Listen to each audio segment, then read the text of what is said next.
little bit better than that because this room is packed to the brim. Good morning, everyone. Good morning. That's more like it. And welcome to our fourth day of Changemaking Week. All right. And today we have in store a very special keynote speaker, which I will not introduce. One of our students will shortly introduce. But I'm so excited today. This room is full of energy. Our overflow is full of students. I know that we have students streaming in from all of our campuses here at Miami-Dade College. It's truly an exciting day to see how change making could be inserted in all of our different areas and discipline. My name is Fermin Vasquez. I get to serve as the campus president here at the North Campus, where the very first Artificial Intelligence Center was opened here at Miami-Dade College. This conversation, thank you.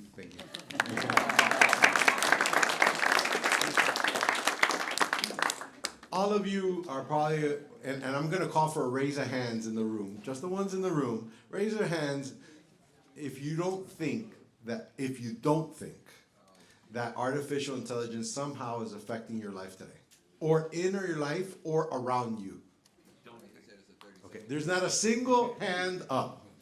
So it would be relevant to say, as we think about change making as being one of our guiding principles at Miami-Dade College for our students, that we would bring a topic around AI to Change Making Week. And I know it doesn't stop here. There's been already several events. I know that overall the whole week had a whole 81 events that we were celebrating change making. And I look forward to being there at the finish line with all of you, because on Sunday morning, bright and early, at 7 a.m. in the morning, we're going to kick off our very own Pink Walk, our 5K Pink Walk right here at the North Campus.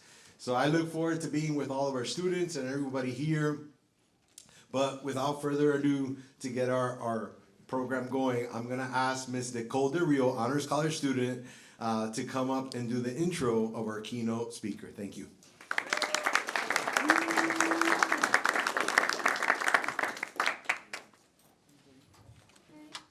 Thank you, President Vasquez. So, hi, good morning, everyone. My name is Nicole Del Rio. I'm a current English major at the Honors College, and I've been very privileged to be able to take courses on artificial intelligence.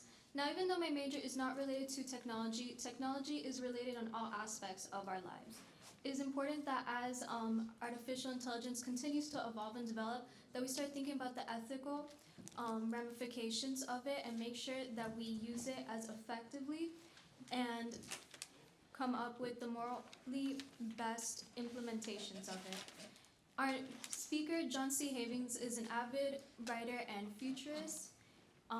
He is the lead of sustainability practices at the IEEE and has conducted multiple research articles on the subject. Without further ado, please welcome John C. Havens.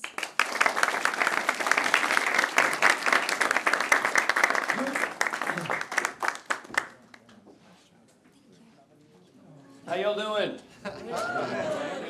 What's up? What's up, overflow room? Let me hear in the overflow room. Nobody? Like, we're here to drink coffee. And all the other rooms that are streaming in, thank you so much for tuning in. Appreciate it. I really am honored to be here. I want to thank my friend Daryl, who is the reason I'm here. And I also want to thank all of you. I work hard on my talks. This is a brand new talk. And I also felt really led to write a song. So I want to say thank you, because it's always a gift to me when I have the opportunity to speak. So this is for you, everybody.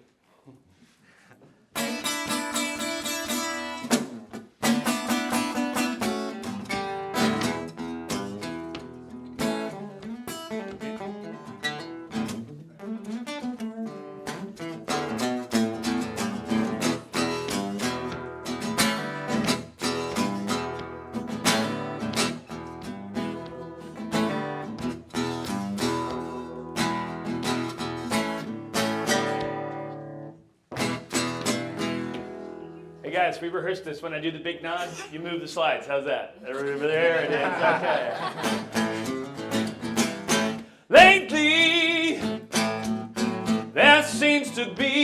treasure. When it comes to AI and the planet, they say the world is going to end. But there's a different message I want to share with you, my friend.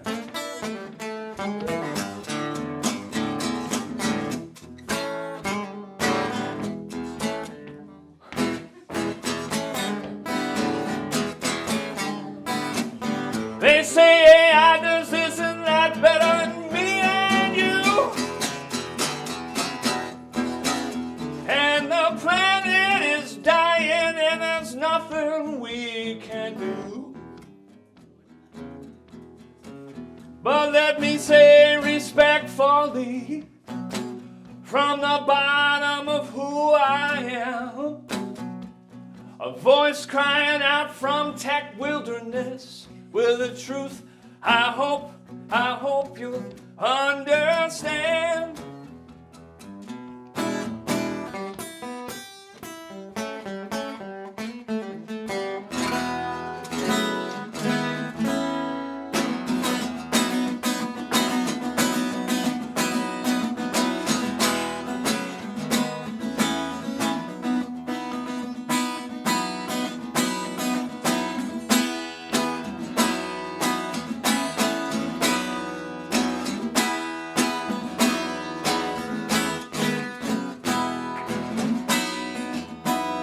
You have love. You are love.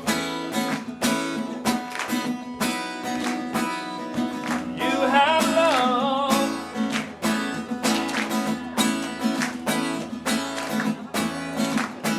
What more do we need?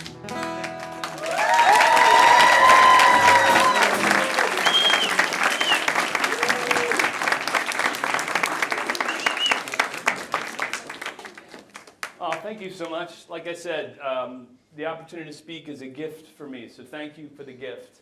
And what I offer today is, I hope, a gift. It's a combination of all my life, no pressure, and a lot of years of learning. But I already know how much I've learned from all of you. I've been here a couple of times, from Daryl. Thank you so much for Dean for driving me, and we had a wonderful conversation. So the gift is offered, and then I hope it's received in whatever way can be most useful for you. And I'm really honored, again, with the 2 AI centers. That's very cool. So I wrote a book called Heartificial Intelligence, Embracing Humanity to Maximize Machines. And the main question in that book is, how will machines know what we value if we don't know ourselves? It's a pun, but if you can get past the pun, the logic is, do you know your own values? And usually when I ask this question, I've asked this for years, in general, people will be like, yeah, I know my values. And then I say, name them. So just for fun, raise your hand if you would, and then just name a value. It can be family, whatever. Yeah. Truth. Truth. Wonderful. Were you going to raise your hand? No pressure. Yeah. Family. Family. Justice. Justice. Health. Health. Service. Service. Sustainability. Sustainability. All right, talking later. Well, in the back, yeah. Loyalty and positivity. Wonderful. Thank you. So these words, right, embody something that's important to the people who said them. But then in terms of tracking those values, how would we do that? Right? Like family. If I was like, have you, tracked your family? And you'd be like, what does that mean? That sounds surveillance oriented. But the logic is, do you know how much time you spend with your family? And you'd probably be able to say, well, yeah, I spend Sundays, we have meals, I call my mom. Awesome. Then do you also know the value of that time as compared to the rest of what you do? And a lot of the work I've done for the past 10, 15 years is studying metrics as it relates to how we relate to technology. And I wrote my previous book called Hacking Happiness, which is a study of personal data and tracking apps. And for 2 years, 10 years ago, wore every app possible and walked around and measured my sleep and measured what I ate and measured when I talked to people and I measured when I wore beige. It was to get the sense of all this data. And it gave me a very visceral introduction into AI. Because AI is really fundamentally about data. And also, I bring up these things about you tracking your values because you're going to hear this message. I started with love. I'm going to try to keep sharing the love during the talk and end with love. You have worth. Your data has worth. And if you want to get into a conversation later and talk about, I don't care about my data, I will be open to that conversation. I've had it for 15 years. But then I'll be like, what about your medical data? I'm about to tweet that data. And you'd be like, you know what? Maybe don't do that. And it's not about me making decisions for you. It's about saying that you as a person, right? You have your words, your actions. You are the only you in the universe. And when you tweet or go on Instagram or Facebook or whatever else, the vapor, you ever heard that term? Digital vapor? The vapor trail of your very existence spreads out into the world. Well, that's yours. That's you. I study the metaverse, augmented reality, virtual reality. For the past 10 years, I live in my brain like in the future more than in the present. Sometimes it's really annoying because I'm not trying to be a futurist and be cool. I just walk around and I observe so much. And I'm like, what would this room be like if we were in the metaverse? And I've attended and given keynotes in the metaverse. And like half the audience is unicorns, half the audience are avatars. And it's really cool. One of the coolest things is a lot of times, I've heard in the metaverse, and there's all this wonderful reporting on this, is that folks are trans or don't know their identity or they're working out who they are and they don't want their physical reality to be an encumbrance of who they are. Then those settings are beautiful and wonderful. All right, by the way, I have like 45 minutes to talk and I have like 40 slides and I can talk for like 40 minutes with one slide. Enjoy. Yeah, but hey, I wrote this book because what I really wanted to understand for myself. And if you get the chance to read it, I'd love it. Each chapter opens with a fictional vignette, and I used myself examining what would it really be like if I came up in certain situations. So for instance, I have an actual son. He's 20. I pictured myself being like 74 and in a retired folks' home. And for some reason, Nate is my son's name, and I had been estranged. And he comes to visit me, and the fictional me and the fictional him are arguing about something. And he's like, Dad, I'm just going to leave. We're not getting anything accomplished. And as he leaves, he waves his left hand and goes, I'll see you later. And I go, stop. You're not a lefty. And so it turns out he's a robot and an AI version of himself. And I wrote that story because then when the robot was like, Nate sent me, I know this is awkward. He didn't want to talk to you, so we were going to try to work it out. And again, that's how I think. Sometimes it's really annoying to be in my brain. But I wanted to examine, because then I asked the Nathan robot to stay with me. Because I didn't want to be alone. And see, it's easy to be sort of ethereal, at least for me, about artificial intelligence. It's easy also to think that AI is one thing. AI, and this is what I want to share with you a lot today, is a narrative. Right? Artificial intelligence, what you know if you work in the biz, there's multiple, and by the way, thank you again if I'm saying things to the experts in the room who know more about data science or certain things than I do. Please correct me later. But the goal here is to say, artificial intelligence techniques, you can have brute force learning, deep learning, large language models. These are the ways that you examine or gather data and use an algorithm, right? Data's here. The algorithm is what says what to do with that data, and then there's the output. Does that make sense? Does it make sense? Okay. Sure. As humans, when we make up the data for these systems, this is why I want to focus on the narrative. Has to include your narrative because it includes you already. So I want to do a land acknowledgement. I'm pretty sure, does everyone here know what a land acknowledgement is? Yeah? Anyone, raise your hand if you don't know what a land acknowledgement is. Cool, well I'm happy to share this with you. I'm reading this because for two reasons. One is I want to get you a better sense of narrative and a connection, because I also work in sustainability, to land and ancestors. Because like the Dean and I were talking about this in the car on the way in, AI, because it's a narrative, has a very, let's call it, spiritual element. Is it scientific? It is. But the conversations I've been in since 2015, in rooms like last night, the reason I had a bad set of flights because I had to get a horrible layover in Atlanta for 5 hours and I slept on a bench and it was great, was because I was at a meeting at the United Nations with a lot of friends who've been talking about this stuff, how to make laws and codify aspects of this. A lot of the conversations haven't changed. And a lot of the conversations go to when will AI be sentient, right? When will artificial intelligence be real? And all the movies about the robots. In general, it drives me crazy because it's a distraction from saying, who are you? Without the technology first, so you understand your values for you and your community. And we prioritize ecological flourishing and human well-being first. I'll get into that more later in terms of the systems and what we do, earthly societal systems for reward. Right now, we're at a place where, in general, GDP, exponential growth, nothing wrong with growth or innovation.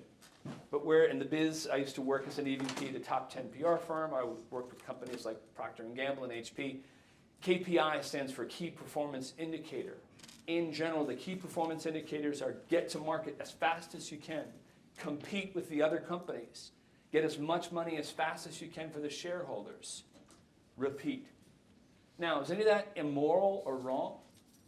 I work in ethics, so those terms are useful to use, but I also want to say, what do they intend and what have they manifested? So anyone here know the term Anthropocene? You probably know sustainability? All right, well, I'll tell you later. Anthropocene is since the Industrial Revolution started, most people call it in the UK with coal furnaces, human-made climate change. That's really where it started. And scientists, you call different, I forget if Jurassic Park is an era, but I like the movie. Anthropocene is the definition of where human intervention into how we deal with the planet has drastically changed the nature of the planetary boundaries that we have to keep safe to have the 8 billion people have equity and safety to all that we have. So I bring this up because the science of those systems, and let me do this to be respectful. If anyone is a climate, doesn't believe in climate change and all that, let's talk later. I don't want to be disrespectful.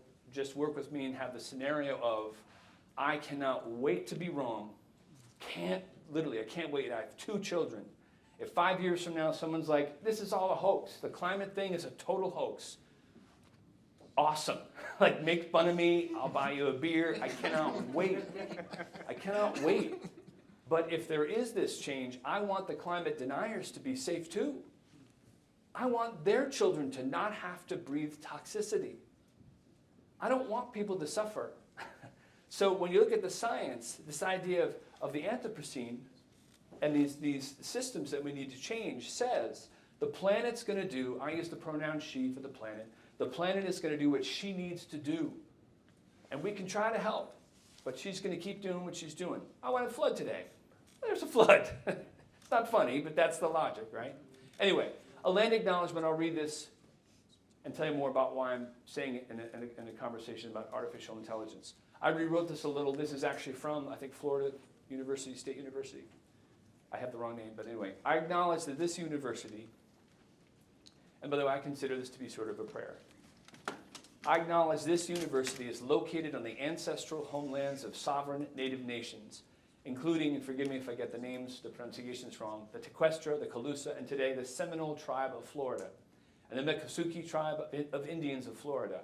I and we pay our respects to the traditional custodians, the elders past and present, by fully recognizing indigenous sovereignty, as well as the historical and contemporary relationship between indigenous peoples and their traditional homelands. I encourage this community, and I would like to help, to read and learn about ways to support local indigenous communities in their efforts to preserve Seminole and Miccosukee land and water rights, cultural practices, and the conservation of the environment. I first heard a land acknowledgement when I did a keynote in Australia years ago.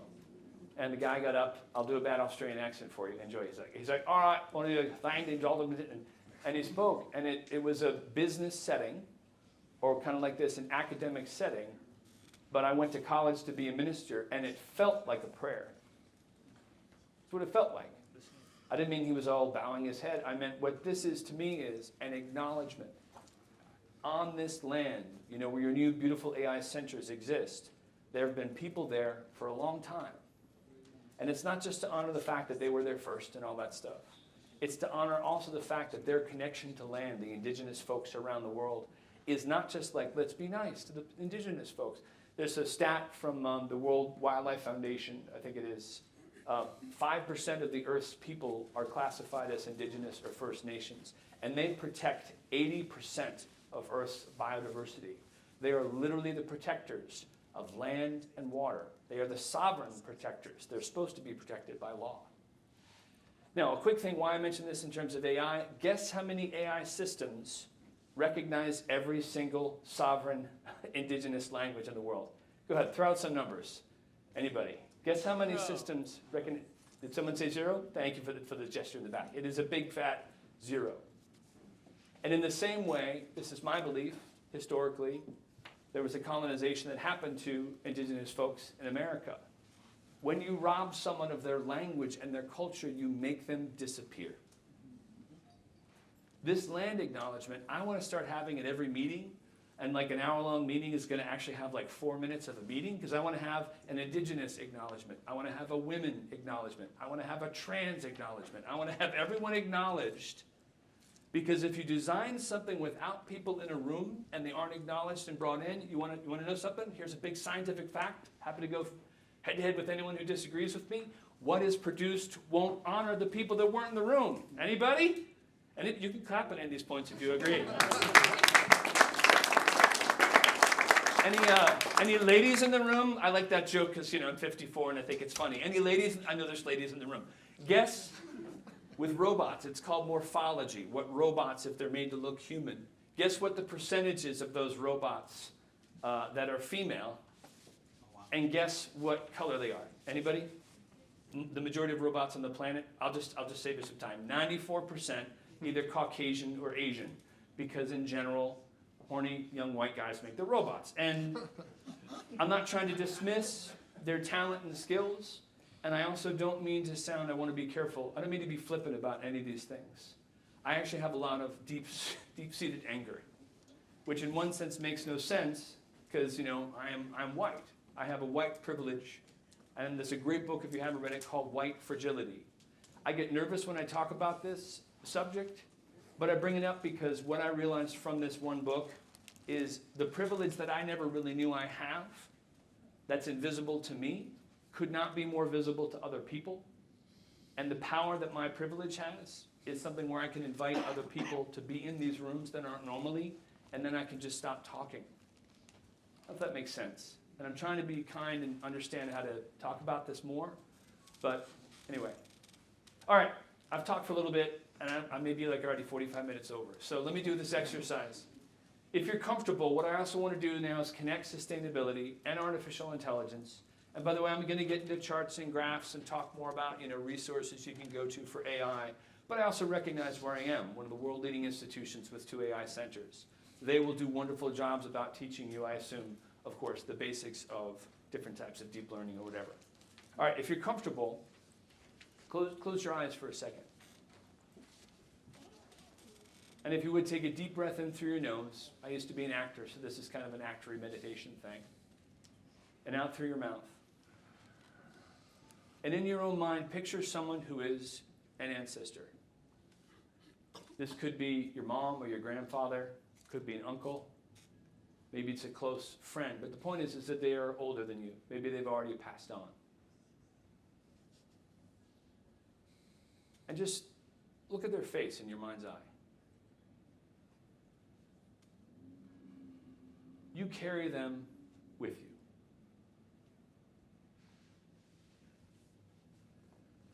Now, keep thinking of them, and maybe, not necessarily, there was some connection to the land with that ancestor. I'll give you an example of my grandfather, my mom's dad. My mom's dad, Warren, knew all the stars. And I have this vivid image of when I was 5 years old in upstate New York, him taking about 20 minutes and pointing at the stars and saying, that's Ursa Major, that's the North Star. And he imbued in me, probably like all of you, a deep sense of awe and wonder about learning. And he also had this deep sense of respect for the land and awe and wonder about nature.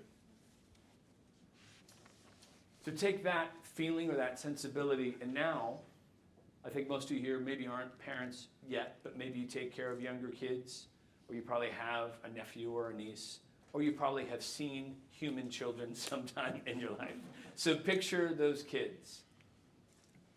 Why I do the work I do is because I want my kids, people who are younger than me, most of you probably, and all of your kids and their kids and their kids and their kids and their kids to have a beautiful, flourishing planet for 8 billion and more people.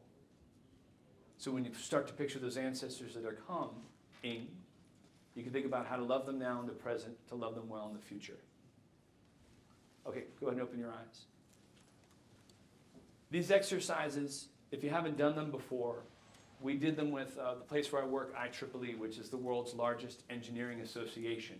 And I was a little bit freaked out because those meetings tend to be like, and I'm not mocking it, I'm just saying this is what they are with engineers. They're like, okay, we're gonna take order. Bob, Steve, Frank, and there's laughter and people like, how you doing? But it's quite formal. And I thought we had a woman who was of Indonesian descent lead these kind of exercises. And I was like, I think people are gonna be freaked out. Mostly what happened is people started to cry. Because they said, I haven't thought of my grandmother in years. And we talk about sustainability sometimes, or AI, for me, in my circles, in these very technical things. Well, the data is going to do this, it's going to do this. It's your data. It's your values. It's your community. Or maybe you're not involved at all. Because the data sets aren't using your words or from your people. Same thing with sustainability, and I'm not saying this in a negative way. Most of the time when I talk about nature, I'm in rooms like this. And we have disconnected ourselves by and large from nature, where in general it's like, I'm here, now I'm in nature, right? But newsflash, what are we made mostly of? Water. And large language models, ChatGPT, each 15-minute query uses half a liter of water. So right now there are millions and millions and millions of gallons of water being used for people to redo their PowerPoints. Or do wonderful things with education, right? There's good things about those things, but at the same time, the servers are getting cooled by water in times of drought. And I'll be in so many meetings talking about AI for good, and we'll use large language models. And the actual aquifers, you know what aquifers are? Under the Earth's land, there's about 9 of them. Supply the world's water are draining. Draining. I'm not here to be doom and gloomy. I'm here to say there's reasons to rise up and say, hold on a second. How we've designed these systems is leading the world in the Anthropocene to not have enough for me, my kids, your kids. It's not equity. And it's harming. And we know it's harming right now. Okay. I'm going to skip this one and get to sort of some more meat. If you get a chance, I'm really proud of this project. I started it, but then everyone else who came in, we had people from many non-Western locations. So one thing about AI and ethics, most of the time ethics that's taught, and I'm happy to encourage here, and probably you already are not just teaching Western ethics, is Western ethics. Aristotle, Plato, great stuff. Love those dudes. But the thing is, Western ethics also embodies an ideal and an ideology of individuality, right? Especially in America, this idea of we're the individual. And it's also this idea of rationality. In one sense, science wins. Rationality wins. That's why a lot of times you read these articles. That's why I put it in the song about AI just beat humans at X. But rationality is only part of who we are, right? Has anyone here ever experienced any emotion at all, ever? Raise your hand. If your hands are down, then you know, I get it. Raise your hand if you've walked into any sort of house of faith. That might be if you're Jewish, if you have Islam, if you're a Christian, whatever it is, right? Maybe not right away, but usually for me, when people sing, like a choir, I feel, and I can say this, I'm taking risks in my talks these days, I feel God's presence. That sense of consciousness or that actual appearance of spirit is a pretty broad thing when you're not in the global north. Have you ever been to Haiti, for instance? Or have you ever been to other places? It's not like, yeah, I wonder if the spiritual world is real. It's like, there it is. The spiritual world is real. And I bring this up because in a lot of rooms with AI, there's a spirituality to this idea of machines will someday be alive. That is technically called speculation, right? If you want to be scientific, I can say, I wish Cheese Whiz was alive. You would be like, how would you prove that said Cheese Whiz was alive? And I'd be like, I really want it to be. And here I'm not trying to put down someone who wants to believe that AI or machines are alive. There's a Japanese tradition called the Shinto tradition. It's a form of animism. And like, I don't want to speak for Daryl, but my guitar that I have at home that I've had since I was 13, that's a spiritual item. If that got broken, I bought it for like $50. If that got broken, I'd be devastated. But the point is it's not fair. And more importantly, it's not good science to say, a couple of people made decisions a long time ago that scientific discussions can talk about this. But if you talk about this, nay, nay. And my answer is, nay, nay, nay. No one said I couldn't sing. I was an actor on Broadway and TV and film for years and sang all the time. I communicate more through song than I do through words. Daryl and I are going to play a blues gig tomorrow night. Where is it going to be, by the way? The Luna Star Cafe, right across from Mocha. The Luna Star Cafe. All of the people of Miami listening as we speak. What time is it? 8 o'clock? 8 o'clock. 8 o'clock, the Luna Star Cafe. If you're like, I didn't hear enough of this guy, but it'll be blues. But I've gone around the world. I'm going to play harmonica in a minute just for fun. I've been to Japan, Thailand, China. And I pull out this little piece of tin. And if I'm playing with other musicians and I can say in whatever language, play in the key of A, I communicate with them instantly. So, my point here, if you get a chance, look at this AI Decolonial Manifesto, because one thing to be extremely careful about, and a good question to ask is, are the ethics being used for whatever AI based only on Western ethics? Now, if you only want to base something on Western ethics, cool. But if you want something that has a global understanding to it, and frankly, really embodies all of who we are as human, you have to have global ethics. So that means things like Shintoism, like I mentioned, Confucianism. It also, there's a beautiful tradition called Ubuntu. Anyone know about Ubuntu ethics from Africa? Ubuntu ethics is this, there's the individual, right? It's cool to be focused on being an individual, but what are we also? We are a community. And the community, Ubuntu ethics has this beautiful phrase that says, I am because we are. And when you have your individual needs, but you also have the community, those form two specific ideologies and narratives that drive everything we do. And the one that we've chosen in general in the West, also with sustainability, why we're in the Anthropocene, is kind of well, I'm going to focus on myself. And if you dig into economics like I do, and you know about classical neoliberal economics, do you guys know about the idea of homo economicus? Can I swear in this setting? Is that okay? It's complete homo bullshitius. It's an ideology that says, I'm one man. That's what it actually says. Man, not woman. Not trans, not anything, just man. I'm a man on an island. And you probably know this idea of scarcity, right? I'm going to do whatever I can to compete to get what I want. And then people double down and like, well, read Charles Darwin. And then people like double down and read Adam Smith. And my answer is, please read all of Charles Darwin. Please read all of Adam Smith.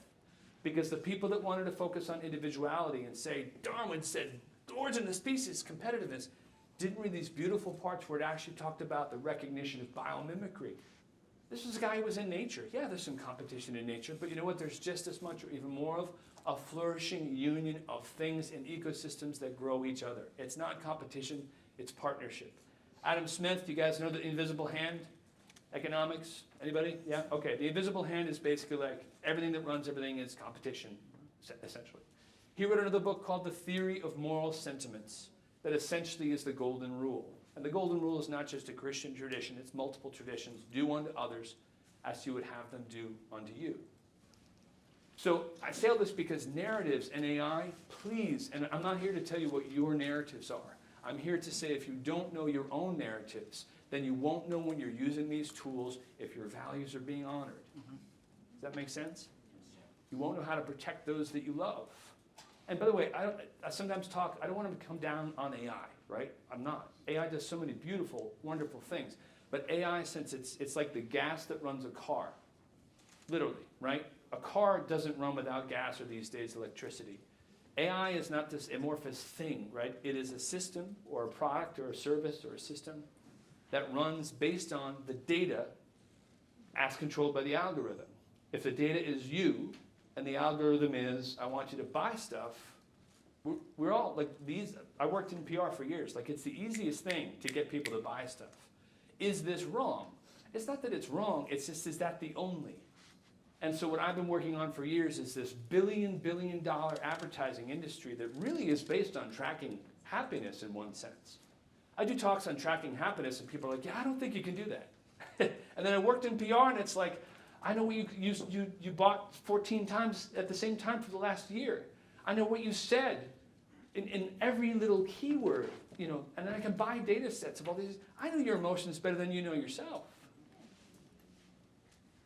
We should know our emotions as well. And these beautiful tools that can get you to buy stuff, cool. You know, I don't mind a Hershey bar when I wasn't necessarily feeling it. I just went to the airport. I'm sure I was like dee-dee-dee, and then I went over here to get this coffee versus that. It has its uses, but think of all those tools.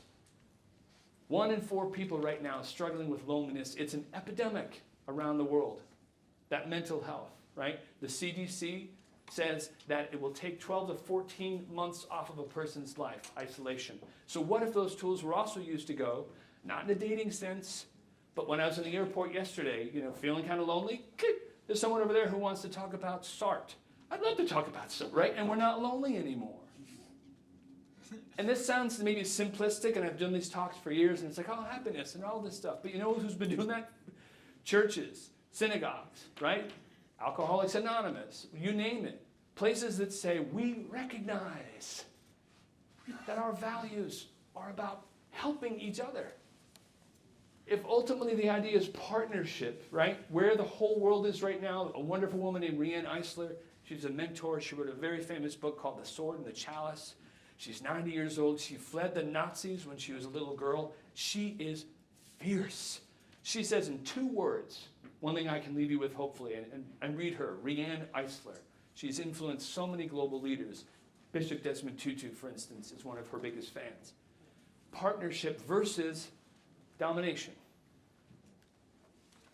It's easy to go Democrat, Republican, and all those things. And I'm going to put that over here.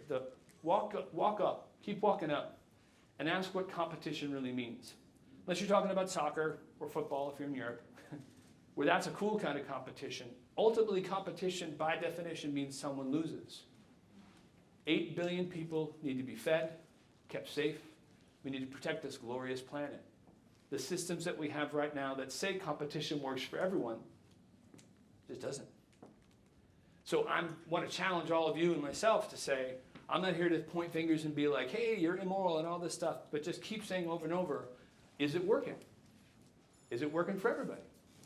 And if it's not, it's time to change. And if everyone defines innovation by making more money, then I say, I don't think so. Nay, nay. Nay, nay, nay. Innovation is about how can I make sure all of you, when you design an AI, your first thought, and I hope you do, when you start to even think about before the blueprint stage, what are we going to build? And you have on the wall, and I'll show you some of them, these charts and diagrams that just have you ask these questions. I'm about to build this tool. How can it give back more to the planet?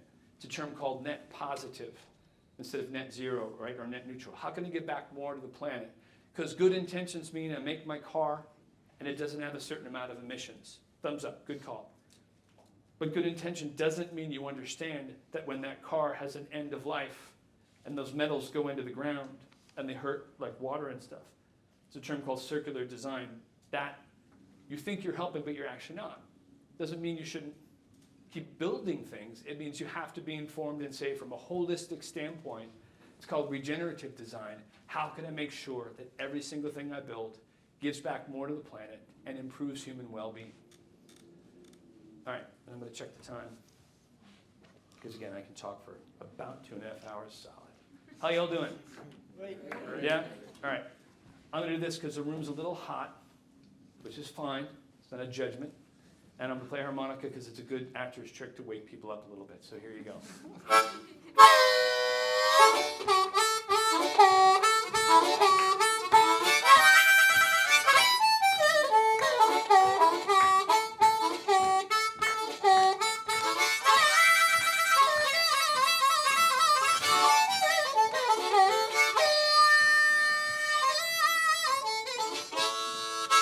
There you go. Thank you.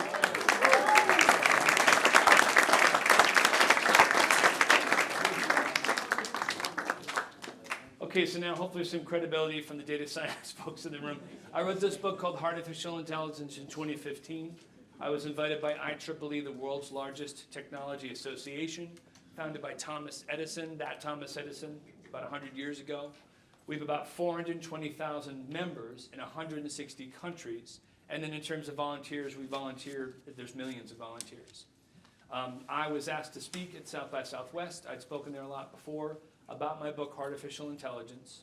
And I was honored to come in and work with initially about 100 experts from North America, Europe, and the UK on a 100-page document called Ethically Aligned Design. We released it for public feedback, and here's the gift that I got. I want to make sure you know it. Is we got a lot of feedback saying, this looks great, it's completely Western.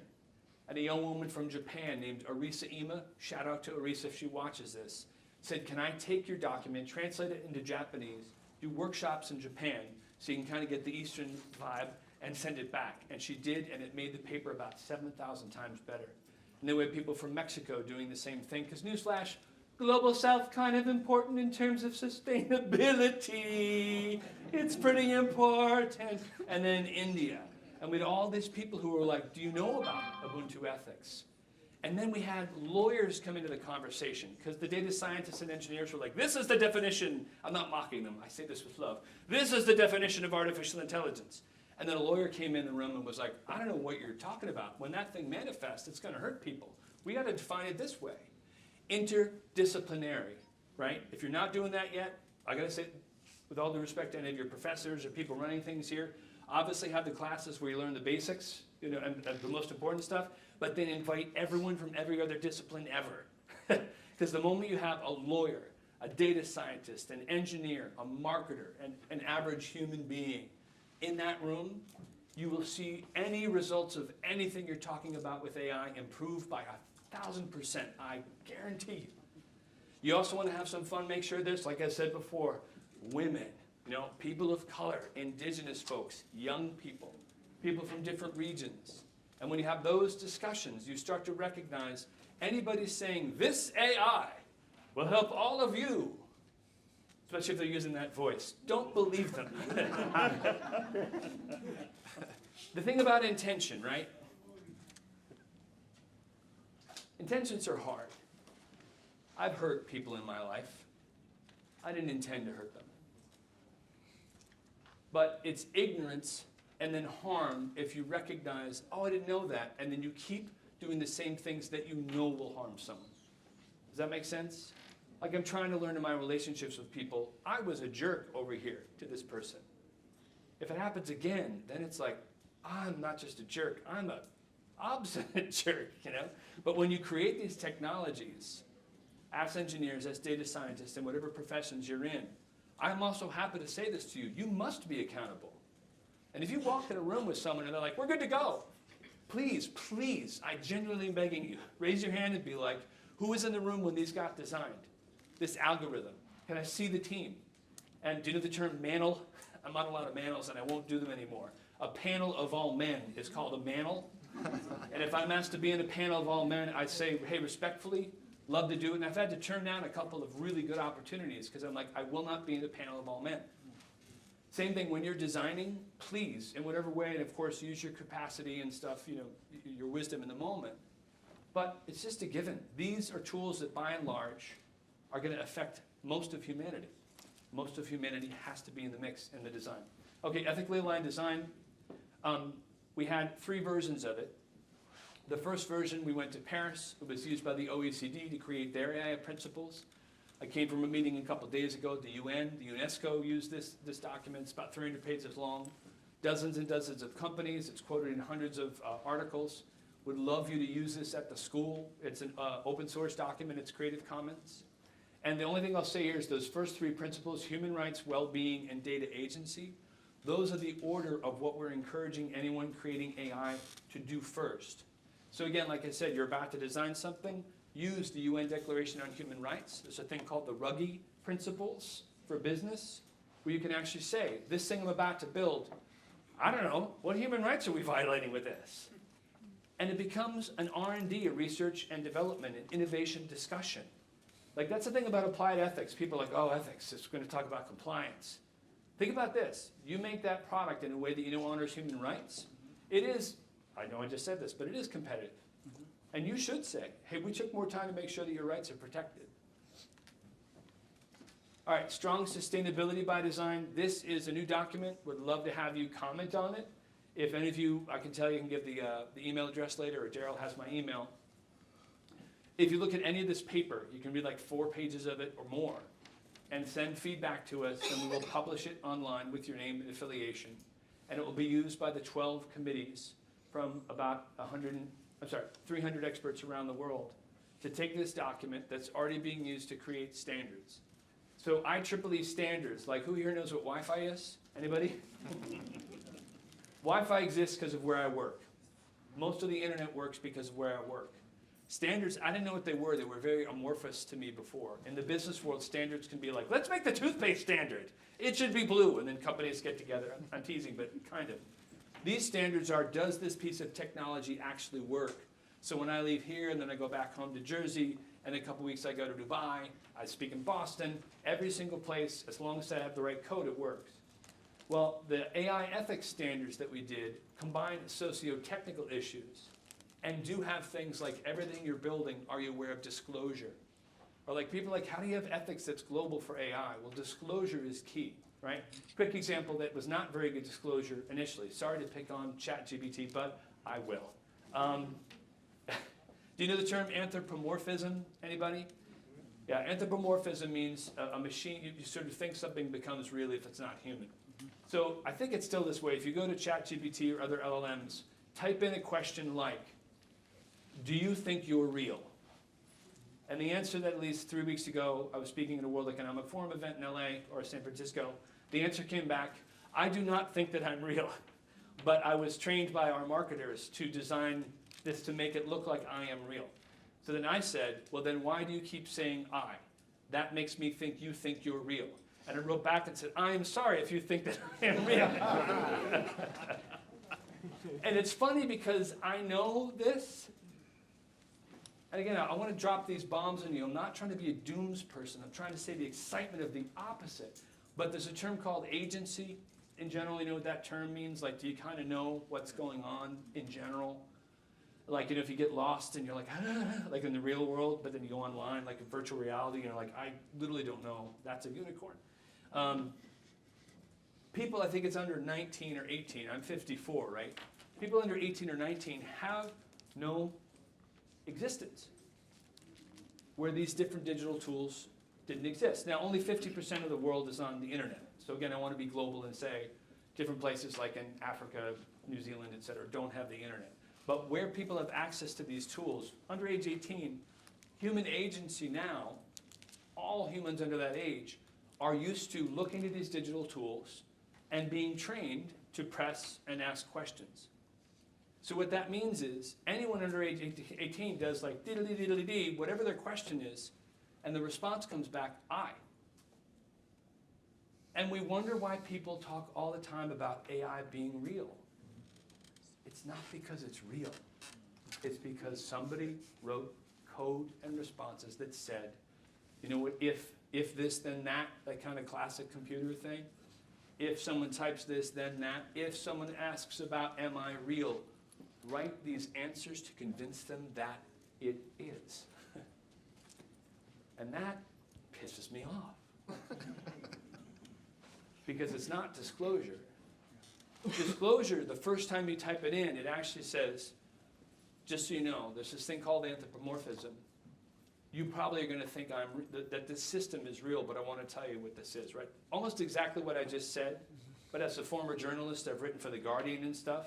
If I wrote an article and I worked for a company, like an oil company, I wrote about the oil company and said they were great, and I didn't disclose that, the American Society of Journalism, ASJA, would excommunicate me or whatever, and they should. Once I give you disclosure, it is up to you. What often happens, by the way, with anthropomorphism in AI is someone's like, oh, cool, all right, it's not real. Hi, Bob, I love you, AI. You're my buddy, you know, like you talk to your robot like it's real. Okay, like that's a decision, but it's one that's made in full disclosure. Anyway, this paper would love to have you write about. This is me pitching all of you to join. IEEE is volunteer-based, and it's a massively important academic institution. 15 of the top 20 academic journals in the world are produced by IEEE. We do about 200 conferences a day around the world. It is a massively important academic institution. So I'm saying this because your dean is here, and we're hoping to collaborate. But what's exciting is we're a nonprofit. So any committees you want to join, it's all free, but it's a fantastic way for you to network and build your careers. These are some standards that are now happening with sustainability, some guiding principles. And again, I just want to check the time. I think I'll wrap up in about 5 or 10 minutes, and then we'll do Q&A, I think. Before I go, and again, I keep pointing you as my friend with sustainability. What's your name, by the way? Rudy. Rudy. Thank you, Rudy, for the encouragement. Who here knows the term regenerative, say, agriculture? Have you heard that term? Awesome. So the basic idea of regenerative agriculture, like many First Nations and Indigenous people have known for millennia, and non-Indigenous folks as well, is how to not just sort of plant stuff, have corn for a season, and then that whole area of soil lies fallow for another, 10 years or something. Mother Nature, the exciting thing about her is that, by and large, her systems take care of themselves. It's where we kind of interrupt those systems that we start to harm. And this is where this idea that a guy named Bill Reed created this methodology where there's degenerating and, ironically, sadly, sustainability, and then there's regenerative sustainability. So again, I get this example of like you think you're doing sustainability, and again, your intentions are good, and you build a car, and you say, let's minimize the emission. That's awesome. But then the lithium in the car battery goes into the ground, it never can be used again. And that's a waste, right? You're wasting it. Circular design is something we have to be thinking about in any field in AI, any field of product design. Why? Because it means we're changing our mindsets. Also, I really don't like the word consumer. I've been trying for years to get it out of our lexicon because you know what I'm not? Don't call me a consumer. You know why I hate that word? Because it means I'm like, I must have more. I am only designed to buy more and to eat more and to buy more, and I only exist if I consume. And if I don't consume, you know what? Who struggles with credit card debt ever in their life? I do. You know what that means? You only have worth if you can spend money. And my answer is no. I started this presentation with love. I'm going to talk about love now, and I'm going to talk about it at the end. Who here has someone in your life that you love, or who here knows they're loved? Please raise your hand. I hope all your hands are up. If you don't love anyone or don't have love, I genuinely mean this. If you're not interested in what I'm talking about, that's cool. But if you're lonely or struggling with those things, that's another thing in my heart is we have to have love. Anyway, I bring this up because love is as real as the AI that we're building. Okay, regenerative design. What that means is you can actually ask questions that will change how you're designing what you're designing. There's a term, for instance, now, a new term called product as a service. You want innovation. Think about the things that we're trained to buy over and over and over. And think about how can I still satisfy basic needs while helping the planet and giving customers, not consumers, customers things they need. One thing to think about that kind of blew my mind the first time I heard about it is in the last 5 years I've been trained to recycle. So I'll be like, I live in Jersey, so it's like, this is paper, this is plastic, this is green, this is blue. I have like a song to remember which thing to put it in, right?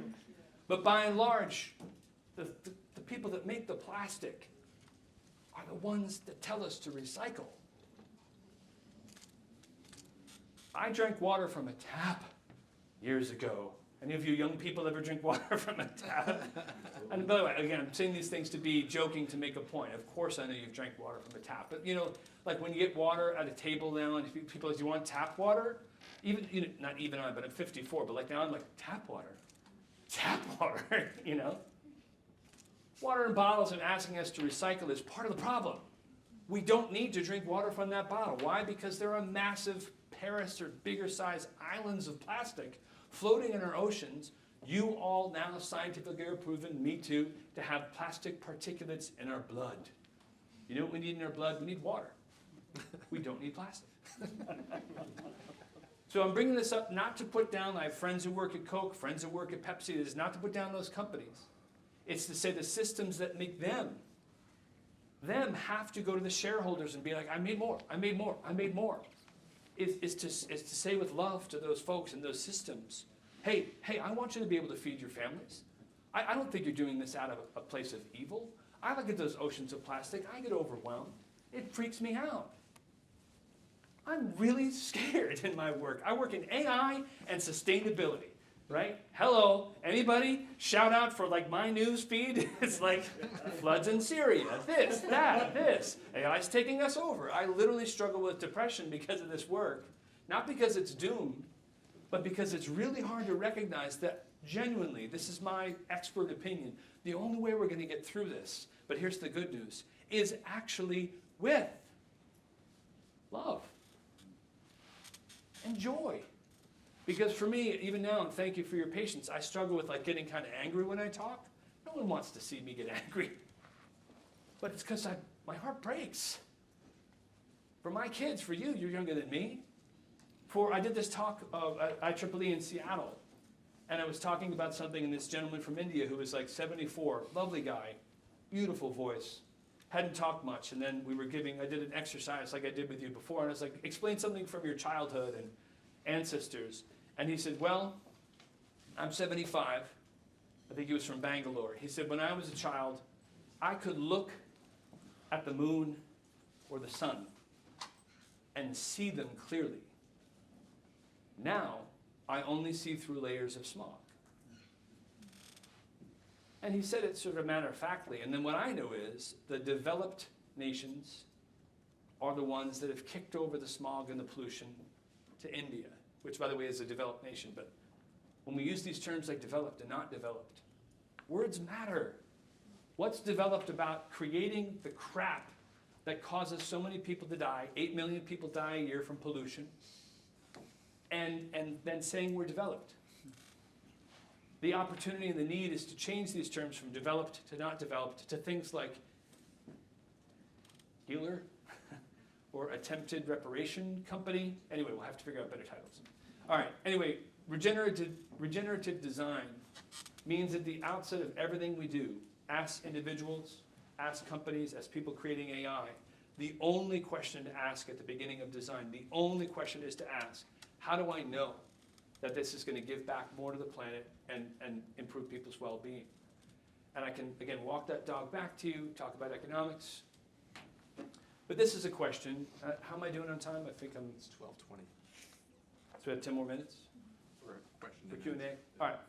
Well, I'll wrap up with this and then one other thing and skip my other slides. First of all, can I just say this? Thank you again for letting me speak. I really appreciate it. And I hope it was helpful.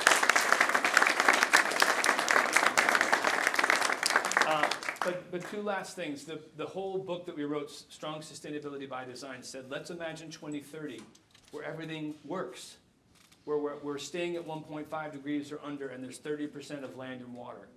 You probably know about the Paris Agreement. That's the Montreal Biodiversity Agreement. And we said, first of all, just sit in that place. Imagine the world in 2030, where instead of opening the paper and reading about all this doom stuff, you go, wait a second, what? Regenerative farming is taken over. Here in Miami, the seawall has been replaced with whatever, and it naturally takes out plastic from the ocean and restores whatever, and has given 1,000 people jobs. The students at your college are the ones figuring out how to have the AI satellite imagery to help the mammals and the coral. And these systems, the coral help the fish will give the people the food, all that type of stuff. You're a part of that, because newsflash, you will be a part of that. And this is the whole exercise of that book, is instead of just having a chapter on economics, it's saying in 2030, how will economics keep our planet flourishing? So this is a question, maybe if you want to talk about it related to AI, love to talk about it with you. But what does Miami need to look like by 2030 to be safe and flourishing for all? And that would include things like, I know Little Haiti, I did some work in Little Haiti for a while, getting gentrified from my understanding, not too cool, that's a system-oriented thing, so there's politics, etc. But what happens if the best solution is, I don't know what the best solution is. I don't live in Miami, you do. I have some ideas. And by the way, you have to do these exercises in community, because also I might know something about Miami, of course you will as well, but when these different things come together and in unison you go, this is how 2030 will look the best for Miami. That's what's most exciting. Anyway, I could tell you about all these other things about accounting and all these other things we do, but here's how I'm going to end. I talked about in the beginning of this that you have love. So if you're comfortable, say this with me, we have love, okay? We have love. You are loved. I hope you're loved by somebody. So now say it, and hopefully you can feel it. I am loved. I'm loved. Do you feel that? Do you have somebody in your life who you know you're loved by? I'm going to picture my kids. And say it again if you would. I'm loved. I'm loved. You give love. Say it this way, this is a future thing. I'll give love. Give love. So what more do we need? More love. More love. All right, thank you very much.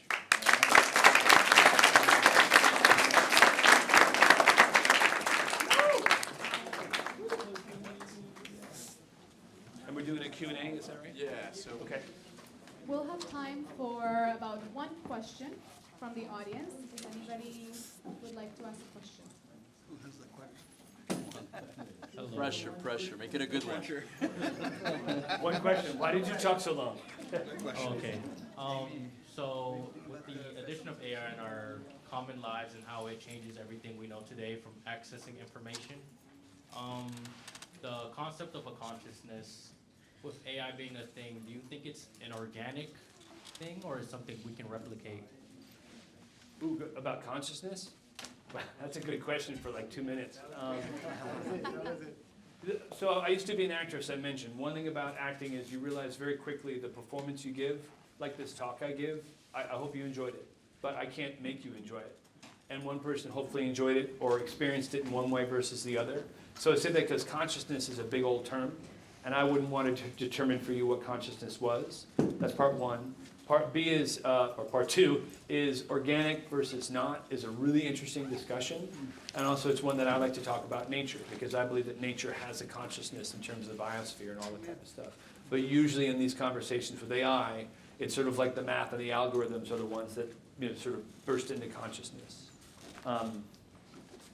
And again, as you hear, my sort of expert opinion is that it's we humans that have the consciousness, and then they write the algorithms imbued with whatever biases we have. Biases aren't necessarily wrong things. It's just like our where we come from, our cultural biases, for instance. That consciousness becomes imbued in the process of creating the AI, and then the residue of that, for lack of a better term, is also what informs organic versus not. Oh, can I say more things? I'm here all day, so I just want to honor your. Okay. So humans are self-replicating beings. So we take each other's DNA, mother and father, to create a new person, and so on. That person finds another person, they make a new person. So with AI, if you do write programs and those programs make themselves, is the new program essentially new life within itself if it creates something else? Well, again, I think it depends on who you are. Defining life, again, words are very important. When you read different descriptions of AI, be very careful, not because I'm trying to tell you or anyone else what to believe, but to parse the language very carefully. Even using the term intelligence for an algorithm is a choice, where I don't think algorithms inherently have intelligence. When you things like a term like natural language processing, that phrase, who uses the word natural? And if you go to the NLP crowd, it gets pretty specific what they mean, but to the general audience of the world that says natural language, when their language may not even be included in some of those models, becomes a distraction. So in terms of when a program replicates another program, I do not think that's life.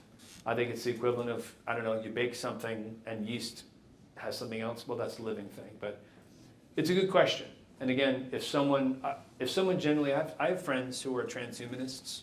I call them right wing versus left wing, not to be mean or anything. But the right wing transhumanists usually have an agenda. And even if they do believe that artificial intelligence is sentient, the media and the narrative has become so clogged with, this is going to kill us, this is going to kill us. The LLMs use all this water, rarely gets talked about. And I'm not here to say, don't have this discussion. I'm saying this discussion is obfuscation by design.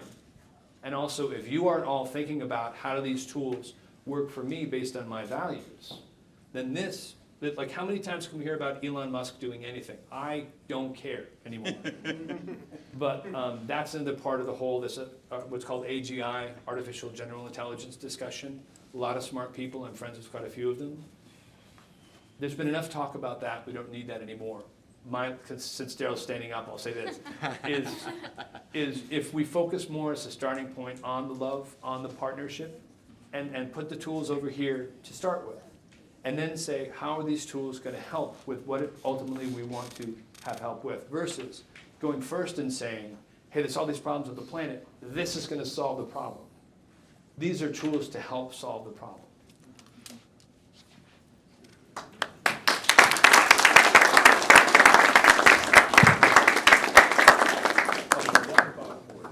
Oh, excellent. So, thank you again to John Havens. Please give him another round of applause.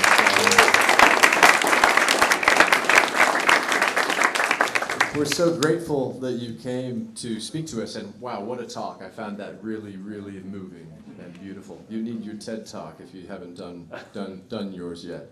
But we have a gift for you from Miami-Dade College North Campus. That water bottle I just gave you was part of it, and oh, that was your water bottle. Oh, okay. And then I gave you her water bottle, so you're gonna have to negotiate that among yourself.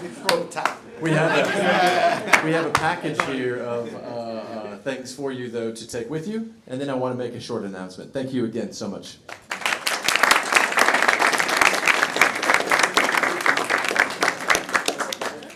And what a blues guitar player and harmonica player. Wow. So if you want to see him tomorrow, and me, North Miami.